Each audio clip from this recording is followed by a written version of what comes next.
Halo semua, kami dari kelompok 5 Joba akan mempresentasikan tentang clustering. Aduh, ulang, ulang, ulang. Halo semua, kami dari kelompok 5 Joba akan mempresentasikan tentang clustering. Pertama-tama, saya akan memperkenalkan anggota kelompok tim 5. Yang pertama ada Revan Dias Kurniawan, yang kedua ada Adigian Putra, yang ketiga ada Erlinda Silvia, lalu ada saya Eugenia Diva Widodo, dan yang terakhir ada Yunike Andari Putri Setianto. Hari ini, kita akan mempelajari tentang bagaimana kita dapat membagi data menjadi kelompok-kelompok berdasarkan kesamaan mereka, yaitu clustering. Clustering memungkinkan kita untuk mengidentifikasi subkelompok dalam sebuah dataset di mana anggota dari subkelompok yang sama memiliki karakteristik yang mirip satu sama lain dan berbeda dengan data di kelompok lain. Bayangkan kalian punya sekelompok teman yang ingin kalian ajak pesta. Nah, kalian ingin mengelompokkannya berdasarkan apa yang mereka suka, seperti makanan, musik, atau permainan. Jadi, semua orang dapat bersenang-senang dengan orang yang menyenangi hal yang sama. Nah, itu kurang lebih sama apa yang kita lakukan di sini dengan data. Di sini ada grafik. Kita bisa lihat ada 3 grup atau klaster besar yang seperti memisahkan teman yang menyukai musik pop, rock, atau jazz. Dan klaster ini tidak harus selalu berbentuk bola, di mana mereka bisa memiliki berbagai bentuk tergantung pada distribusi data. Mengapa clustering penting? Dalam banyak kasus, data yang kita miliki tidak memiliki label.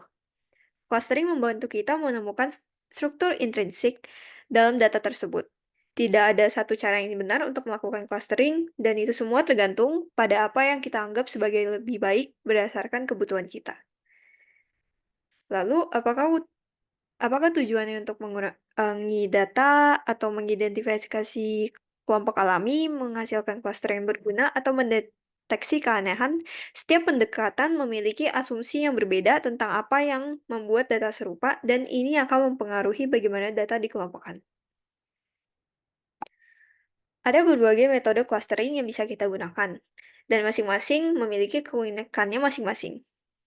Yang pertama, ada metode berbasis kepadatan, seperti DBScan, yang melihat klaster sebagai wilayah padat yang berbeda dari wilayah dengan kepadatan yang lebih rendah. Ini sangat baik untuk data dengan klaster yang dapat bersatu. Yang kedua, ada metode berbasis hierarki. Pada metode ini, data diorganisir dalam struktur pohon dan bisa bersifat aglomeratif atau divisif. Contohnya termasuk Cure dan Bridge. Yang ketiga, ada metode partisi. Contohnya adalah K-means, yang membagi data menjadi K-cluster untuk mengoptimalkan fungsi objektif tertentu, biasanya berbasis jarak. Yang terakhir ada metode berbasis grid, di mana ruang data dibagi menjadi grid sel terbatas dan semua operasi mengelompokkan dilakukan di grid ini, seperti dalam Sting dan Click. Algoritma pengelompokan K-means. K-means merupakan salah satu algoritma clustering yang paling populer dan mudah dimahami. Ini merupakan algoritma yang mempartisi data menjadi K-cluster. Setiap observasi dikaitkan dengan cluster dan yang memiliki min terdekat, yang berfungsi sebagai pusat cluster tersebut. Ini tentunya sangat berguna untuk berbagai aplikasi praktis dan mudah diimplementasikan. Clustering memiliki berbagai aplikasi di berbagai bidang. Seperti di bidang pemasaran, clustering membantu mengidentifikasi segmen pelanggan untuk kampanye yang lebih ditargetkan.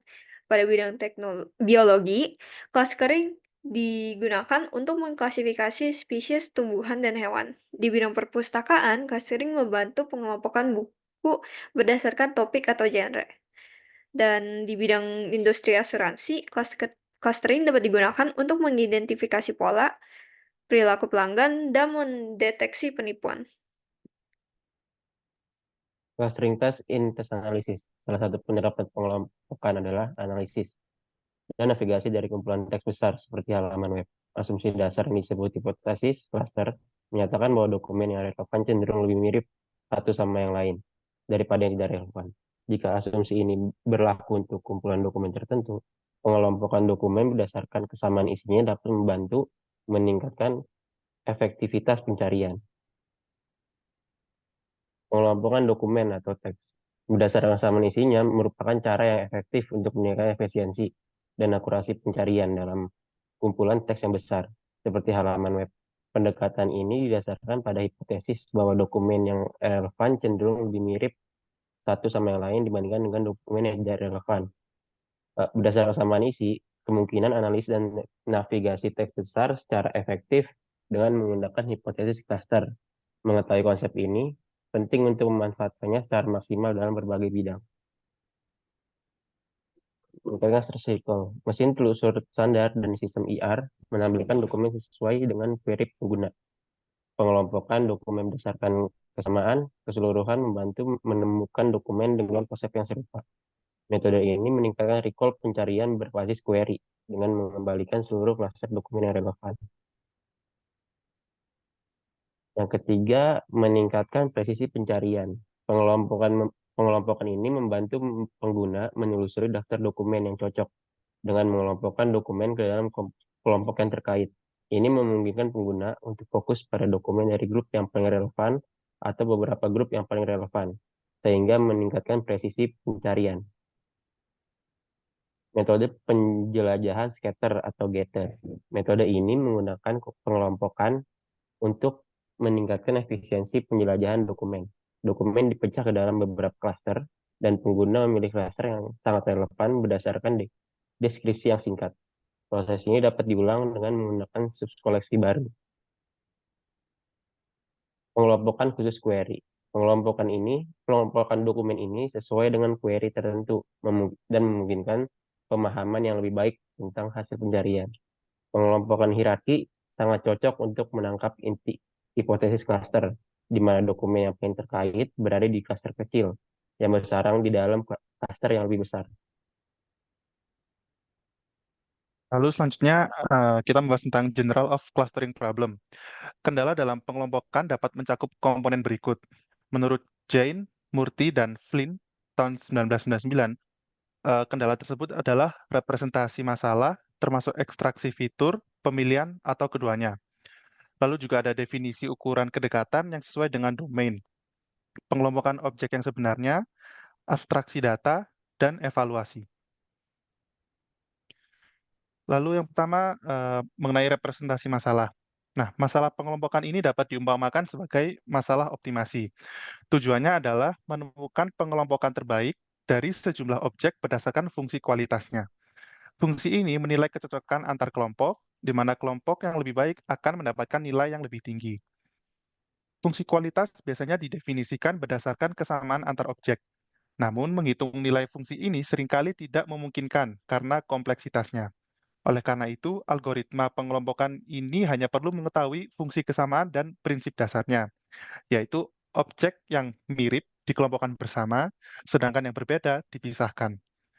Fungsi kesamaan mengukur kedekatan antar objek dengan menghasilkan nilai nyata. Nilai ini diperoleh dengan membandingkan struktur internal objek yang diekstraksi melalui fitur. Pemilihan fitur yang tepat merupakan kunci untuk menghasilkan pengelompokan yang efektif. Lalu selanjutnya ada Euclidean measures atau Euclidean distance, yang juga dikenal sebagai jarak Euclidean. Nah, jarak Euclidean ini adalah metode untuk menghitung jarak lurus antara dua titik dalam ruang Euclidean. Ruang Euclidean ini adalah ruang matematika yang paling umum digunakan, mewakili dimensi ruang fisik kita seperti panjang, lebar, dan tinggi. Jarak Euclidean ini antara dua titik dalam ruang n dimensi dapat dihitung dengan rumus sebagai berikut. Jarak Euclidean antar dua titik itu disimbolkan dengan D. Nah, rumusnya dari jarak Euclidean antar dua titik adalah akar dari sigma xi dikurangi yi kuadrat. Di sini sigma adalah simbol dari penjumlahan. Terus xi adalah koordinat ke i dari titik pertama, sedangkan yi adalah koordinat ke i dari titik kedua. Lalu kita membahas tentang pengaplikasiannya. Jarak Euclidean ini memiliki banyak aplikasi dalam berbagai bidang, termasuk yang pertama, geometri, itu menghitung jarak antar dua titik, garis atau bidang. Lalu kedua, dalam bidang fisika, kita bisa menghitung perpindahan, kecepatan, dan percepatan. Lalu dalam bidang teknologi, kita bisa menentukan lokasi perangkat dalam sistem navigasi dan GPS. Dalam bidang ilmu komputer, bisa untuk pengenalan pola, pengelompokan data, dan komputasi visual. Lalu yang terakhir, secara general untuk kehidupan sehari-hari, bisa menghitung jarak antara dua tempat di peta atau menentukan rute terpendek. Selanjutnya adalah clustering algorithms. Apa itu clustering algorithms? Clustering algorithms adalah jenis metode pembelajaran tanpa pengawasan yang digunakan untuk mengelompokkan titik data yang mirip satu sama lain. Mereka bertujuan untuk mempartisi dataset menjadi subset atau kelompok, di mana titik data dalam kelompok yang sama lebih mirip satu sama lain daripada yang ada di kelompok lain. Clustering algorithms umumnya meliputi centroid-based clustering, density-based clustering, distribution-based clustering, dan hierarchical clustering. Yang pertama, centroid-based clustering, seperti K-means, membentuk kelompok di sekitar titik pusat yang disebut centroid, dengan menetapkan setiap titik data ke centroid terdekat dan menyesuaikan centroid secara iteratif hingga konvergensi untuk meminimalkan total jarak antara titik data dan centroid mereka. Yang kedua, density-based clustering. Seperti di Bscan, mengidentifikasi kelompok berdasarkan kepadatan titik data dalam suatu wilayah tertentu dari ruang fitur tanpa memerlukan pusat kelompok yang telah ditentukan, sehingga dapat menangani kelompok dengan bentuk yang sembarang dengan mengklasifikasikan titik data menjadi titik inti, tepi, dan mas berdasarkan kepadatan relatif terhadap ambang batas yang ditetapkan. Yang ketiga, distribution-based clustering, yang juga disebut pengelompokan berbasis model. Ini menganggap titik data berasal dari campuran distribusi probabilitas seperti Gaussian atau multinomial, dengan tujuan mencocokkan distribusi ini dengan data dan mengenali kelompok berdasarkan parameter distribusi tersebut. Dan yang terakhir, hierarchical clustering. Ini adalah metode analisis cluster yang membangun hierarki cluster dengan menggabungkan atau memisahkan cluster berdasarkan kesamaan atau ketidaksejajaran mereka, menghasilkan struktur berupa pohon yang disebut dendrogram, di mana tinggi setiap cabang mewakili jarak antara cluster pada setiap langkah proses. Selanjutnya, clustering of textual data. Pengelompokan data tekstual memiliki beberapa fitur unik yang membedakannya dari masalah pengelompokan lainnya. Bagian ini membahas berbagai masalah representasi, algoritma, abstraksi data, dan evaluasi masalah pengelompokan data teks. Yang pertama, kita akan membahas representasi masalah teks clustering. Di sini, fitur paling menonjol dari dokumen teks sebagai objek yang akan dikelompokkan adalah struktur internalnya yang sangat kompleks dan kaya. Agar dapat dikelompokkan, dokumen harus diubah menjadi vektor di ruang fitur. Yang kedua, kita akan membahas reduksi dimensi dengan latent semantic indexing. Latent semantic indexing atau LSI adalah sebuah algoritma reduksi dimensi yang secara linear memetakan ruang fitur n dimensi ke sub ruang dimensi yang lebih rendah dengan cara yang optimal mengganggu dokumen minimal. Yang ketiga, kita akan membahas dekomposisi nilai singular. Dekomposisi nilai singular atau SFD dari matriks M kali N real A adalah representasi matriks sebagai produk perkalian antara tiga matriks U, D, dan V.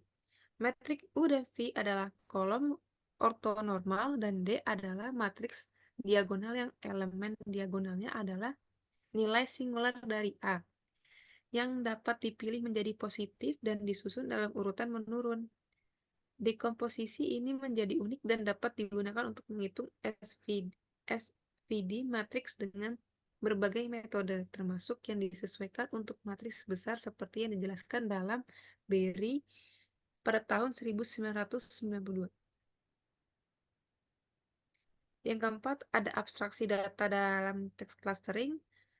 Abstraksi data dalam pengelompokan teks memerlukan pembuatan deskripsi klaster yang bermakna dan ringkas untuk tujuan pemrosesan otomatis atau konsumsi pengguna.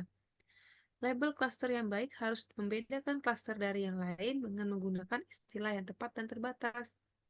Label dapat dihasilkan secara otomatis dengan menggunakan judul dokumen, kata umum, dan frasa kata benda yang khas dalam vektor pusat klaster. Yang terakhir, ada evaluasi pengelompokan teks.